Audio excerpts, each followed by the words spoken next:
Assalamualaikum warahmatullahi wabarakatuh. Selamat pagi anak-anak. Bagaimana kabarnya hari ini? Semoga selalu sehat dan selalu dalam lindungan Allah Subhanahu wa taala. Kali ini kita akan belajar tentang materi berbaik sangka atau husnudzon.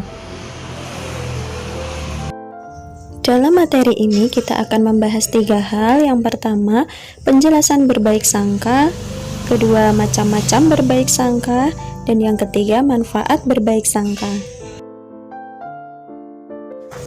1. Penjelasan tentang berbaik sangka.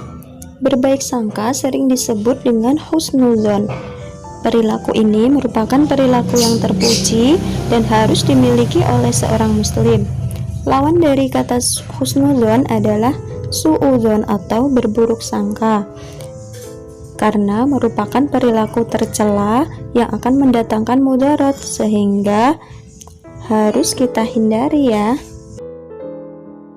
Nah, sebagai seorang muslim, kita harus selalu berbaik sangka kepada orang lain dan siapapun.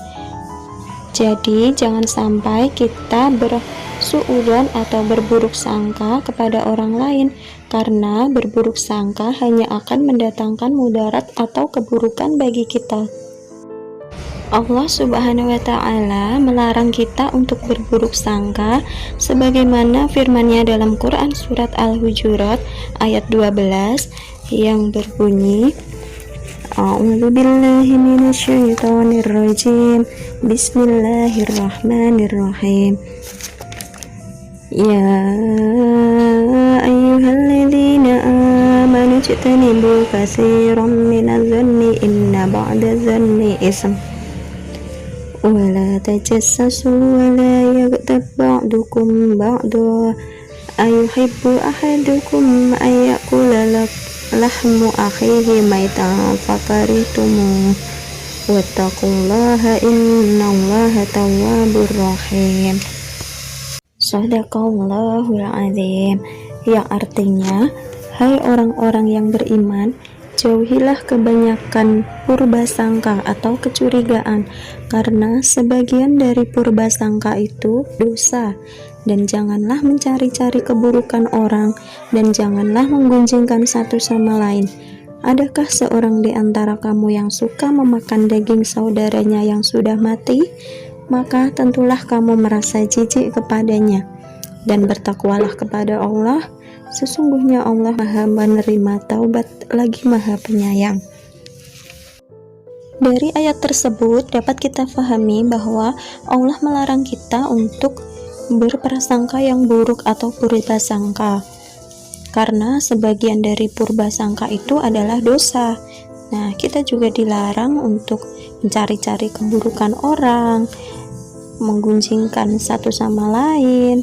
Nah, jadi kita harus selalu berbaik sangka, karena kalau kita selalu mencari-cari keburukan orang, menggunjingkannya dengan tetangga, dengan teman yang lain, itu sama saja kita memakan daging saudara kita yang sudah mati. Nah, gimana rasanya? Pasti merasa jijik kan? Nah, oleh karena itu kita sebagai sesama muslim harus selalu berhusnudzon atau berbaik sangka sesama kita. Nah, yang kedua adalah macam-macam berbaik sangka. Berbaik sangka sendiri terbagi menjadi 3. Yang pertama yaitu berbaik sangka kepada Allah Subhanahu wa taala, kedua berbaik sangka pada diri sendiri, dan ketiga berbaik sangka kepada orang lain. Yang pertama adalah berbaik sangka kepada Allah Subhanahu wa taala. Berbaik sangka kepada Allah bisa kita lakukan dengan cara bersyukur atas semua nikmat darinya, kemudian bersabar atas semua cobaan dari Allah. Ketika Allah memberikan kita suatu cobaan, maka kita tidak boleh bersuudzon atau berburuk sangka bahwa Allah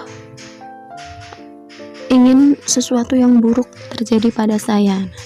Tapi kita harus selalu berprasangka baik bahwa Allah menguji kita, karena Allah bertujuan untuk menguji ketaatan, keimanan, dan kesabaran kita. Jadi kita harus selalu bersyukur, harus selalu berprasangka yang baik kepada Allah Subhanahu wa Ta'ala. Yang kedua adalah berbaik sangka kepada diri sendiri. Orang yang berbaik sangka kepada diri sendiri akan merasa percaya diri, optimis, dan bekerja keras. Sebaliknya, seseorang yang berburuk sangka kepada diri sendiri, ia akan merasa pesimis, tidak percaya diri, dan selalu malas untuk berusaha. Dan yang ketiga adalah berbaik sangka kepada orang lain. Sebagai makhluk sosial, manusia selalu membutuhkan satu sama lain. Nah, orang lain di sekitar kita harus diperlakukan secara baik, santun, saling menyayangi, dan menghormati. Perilaku berprasangka baik kepada orang lain akan menumbuhkan keharmonisan dalam kehidupan bermasyarakat. Sebaliknya, perilaku berburuk sangka hanya akan memicu perpecahan dan permusuhan. Oleh karena itu, mari kita tumbuhkan prasangka yang baik kepada keluarga, teman, tetangga, dan sesama manusia agar hidup kita bahagia dunia dan akhirat. Kemudian yang ketiga adalah manfaat berbaik sangka. Berbaik sangka tentunya memiliki beberapa manfaat, bahkan banyak sekali. Di antaranya yang pertama, hidup menjadi tenang dan optimis. Kemudian yakin bahwa terdapat hikmah di balik kegagalan. Kemudian membentuk pribadi yang tangguh, menjadikan seorang teguh pendirian, menjadikan kita lebih kreatif dan tidak mudah putus asa. Kemudian hubungan persaudaraan menjadi lebih baik, dan kita selalu merasa bahagia atas kebahagiaan orang lain, dan masih banyak lagi yang lainnya.